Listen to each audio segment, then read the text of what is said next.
Hi, it's me again. Hope you're well. Hope you've had a good week. Yeah, I wanted to do a video today to talk about guilt, childhood guilt, that a lot of us tend to carry on into our adult life.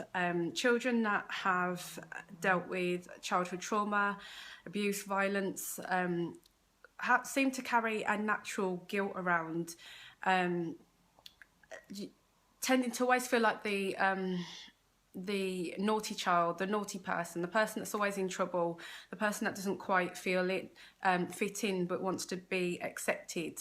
I know and relate to that as a child, and unfortunately it's something that carried on into my adult life and something that I've had to kind of battle with myself to unlearn as an adult. Just because a lot of a lot of the lies that we have been told as children, and a lot of the lies that we tell ourselves as well, and we believe them. We grow up feeling like wanting approval really, really badly, and that gets us into trouble in so many ways. The guilt also means that we don't trust our own instincts naturally because we believe what other people tell us. When something goes wrong, if there's been violence, we are naturally told to believe that that's our fault, we are the problem. And so you know, that's massive on a child's shoulders. It's massive, and you just feel awful. You know, I'll apologise straight away. You shouldn't be doing that. Apologise straight away for the fact that there'll be a few kind of like pauses and stuff, because it's not the easiest subject for me to talk about. But I wanted to talk about it because I was catching myself at moments, even up to recently, where I was feeling a bit guilty for nothing. I had to stop myself and say, why are you doing that to yourself? It's not fair, and you've not done anything wrong. And then when obviously I traced back my thoughts and realised that, you know, it's just something that I've always dealt with, always had to deal with, and it's still taken me up to this day to unlearn those thoughts and ways of thinking. So if I give you examples that probably make this easier to understand. So as a child, I was asked by someone if there was violence in our home, and I was absolutely afraid of this man, petrified of him. So I said no. Now, when the truth finally came out and my mum said that there was violence in the house and other horrible things, that person said, well, Natasha said that there isn't anything going on. She said no, she said there wasn't any violence. And I felt absolutely awful, because at that point nobody believed my mum, and that was my fault. Now, I know that at the time I was just scared. I thought, if I say yes, we'll get into trouble. There'll be more arguments, there'll be more fights, there'll be more things to be scared of. But anyway, if I'm honest, by saying no, we got into just as much trouble, because when it came out that my mum said that there was, you know, it just caused even more problems. It caused fights, it caused, you know, so much strife and stress for us that I wish that none of us had never said anything in the end. But I'm glad my mum spoke out in the end, of course. But at that time, as a child, what that taught me was that speaking out gets you into trouble. Speaking out means that there'll be more fights. Speaking out makes people unhappy. Speaking out makes you feel wrong. And I felt years of guilt for that, so many years, and it took me through therapy to realise that the reason why I was doing a lot of things as an adult, as a young person and as an adult, was because of this piece of guilt that I was carrying around. As an adult and as a young person, I grew up telling people what they wanted to hear, saying things just to make them happy, not telling the truth, not being honest about my own true feelings. If I was hurt about something, if I was upset about something, because I didn't want to upset them, I just wanted them to be happy and make them feel happy and make them feel comfortable, even if that was to the detriment of myself. Even if they were somebody that was in the wrong and they'd done something to me, I'd rather comfort them and just take the wrath of that than have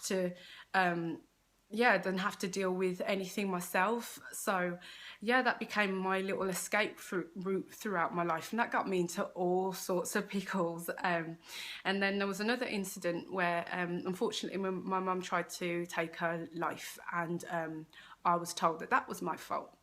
Now you can imagine, as a young 11-year-old, I think I was, when that happened, I totally took that on. I felt awful. I was also quite overweight at the time, so I just carried on comfort eating and everything else.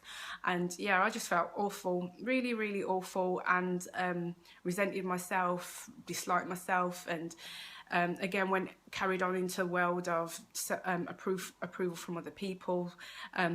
You know, kind of walking around with my head down a lot, and I still kind of do that sometimes. Actually, I catch myself doing it.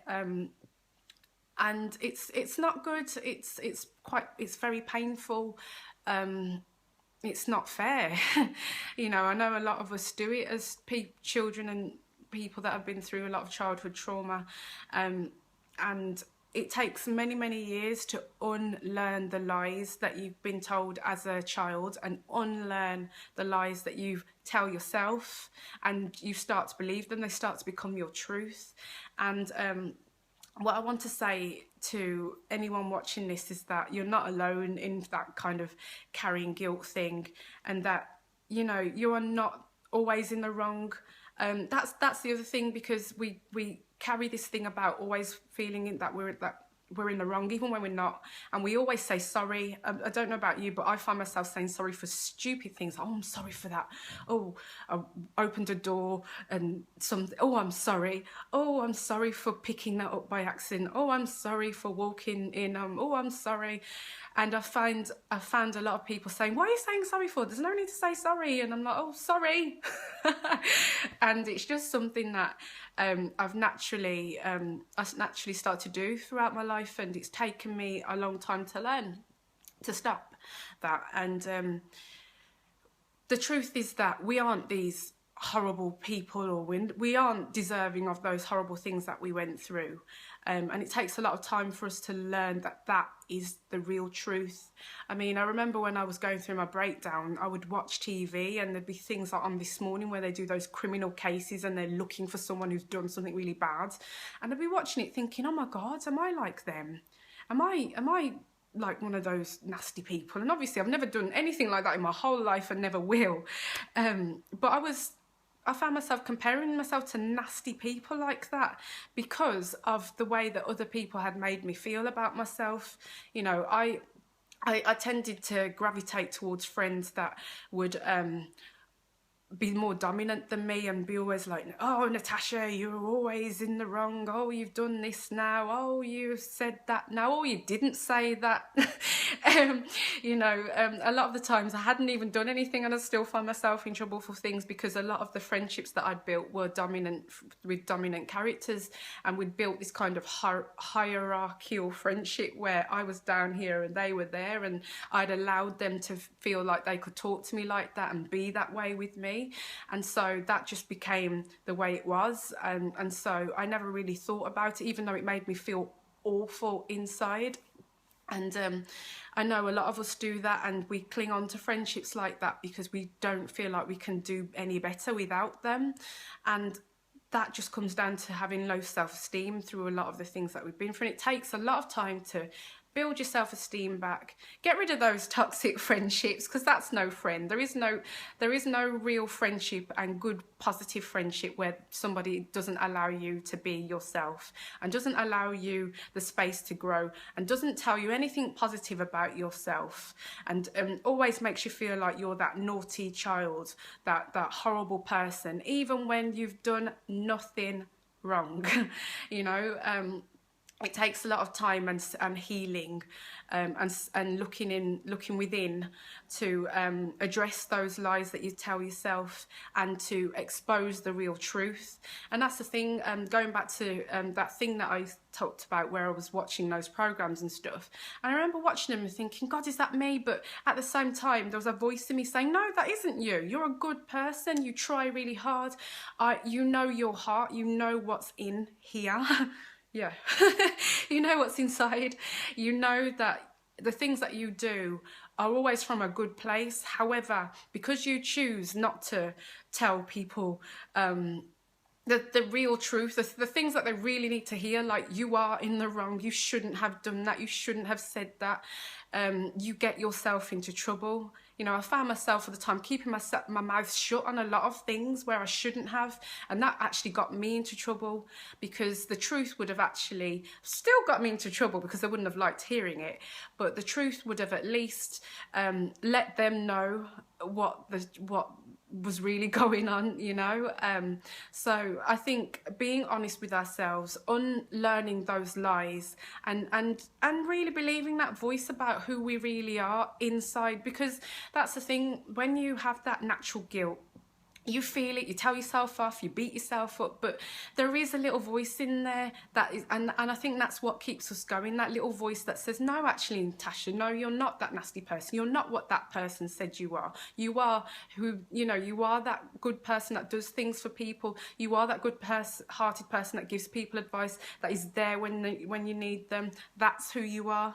And yeah, that takes a lot of time, and I'm sorry if I've been preaching a lot. And the other thing is to trust your instinct, because as a young person, after being told those lies made to feel guilty for things that were not my fault at all, I trusted other people's instincts and not my own. So I went with everything that everybody else would tell me was right, and so it took me a long time to learn to trust myself and trust that little voice that told me the truth. And so I think that you should do that. Trust that instinct, trust that voice. Not trusting my instinct got me into lots of trouble too. And I'm sure that a lot of people that live with childhood guilt and trauma will understand this too. But it's really important that you learn to trust your own instinct, because once I did trust my own instinct, my life changed dramatically, and for the positive and for the better. So yeah, I hope this has helped anybody that's been through childhood trauma, violence, guilt and abuse, and has taken on a lot of the lies and guilt that people have told us, and I hope that helps you to think about a lot of those things and to work towards healing and change. Thank you, and I'll see you in another video. Take care. Bye.